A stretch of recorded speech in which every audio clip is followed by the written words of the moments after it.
Bonjour et bienvenue dans cette série Apprendre HTML pas à pas. Aujourd'hui, on va continuer notre leçon. C'est la leçon numéro 5 dans laquelle on va voir les audios et les vidéos. Alors, la dernière séance, on a vu les tableaux. Donc, je vous invite à regarder les leçons précédentes avant d'entamer cette leçon. Alors, les vidéos et l'audio sont très importants et très utiles dans les pages web. Il y a plusieurs sites, comme les grands sites comme YouTube, etc., se basent sur les multimédias, en particulier les vidéos. Alors, commençons. Alors, comme toujours, on va commencer avec la structure générale du HTML.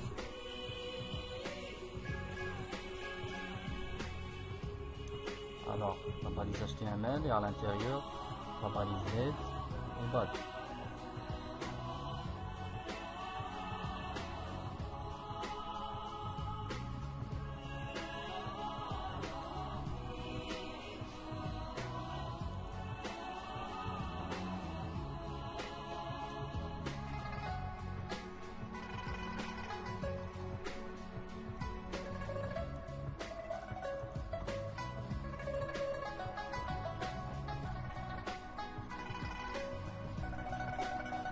Leçon numéro 5.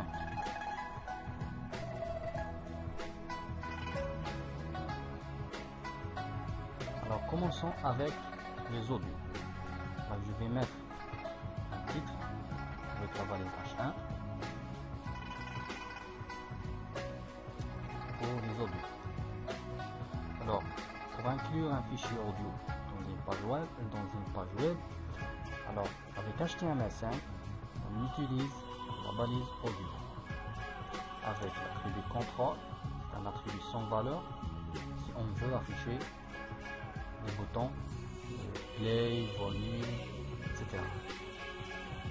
À l'intérieur de cette balise audio, on utilise la balise source pour définir les fichiers à lire.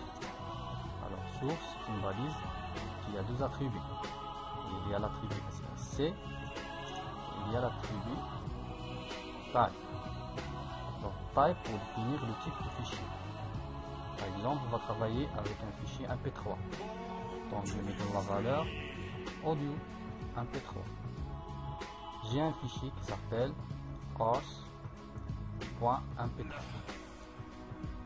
Alors je vais exécuter pour voir le résultat. Alors exécution lance écran.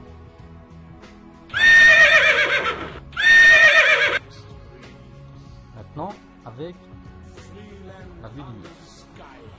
Alors, deuxième titre, H1.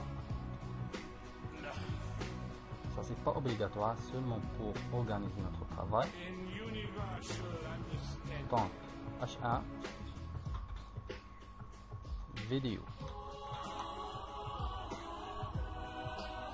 Alors, comme l'audio, on utilise la balise vidéo et l'attribut contrôle.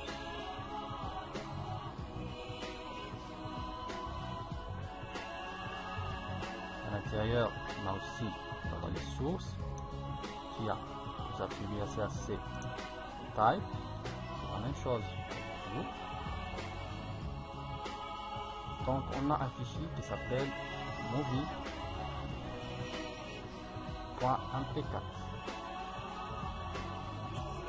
Vidéo MP4. Voilà. Je peux ajouter oui, autoplay si je veux que la lecture soit automatique. Alors, voyons le résultat.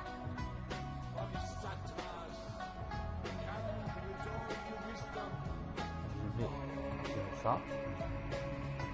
Prêt.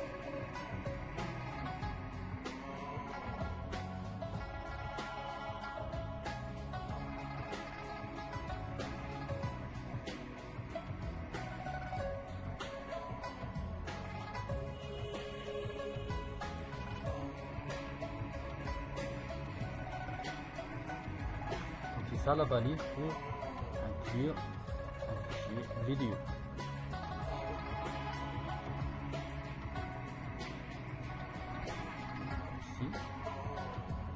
vidéo, j'enregistre et j'exécute. Voilà le résultat. Voilà, ça c'est un vidéo. Alors je peux le redimensionner avec les attributs width et height. Alors width pour définir la largeur, par exemple 400 pixels, et height pour définir la hauteur. Là, je vais mettre par exemple 500. Je vais voir le résultat. Voilà. Alors je m'arrête ici. J'espère que vous avez bien compris cette leçon. Facile et simple. Si vous avez des questions, des remarques, etc., n'hésitez pas à m'envoyer un email. Mon email, c'est yazidi.imran@gmail.com. Alors merci et à la prochaine.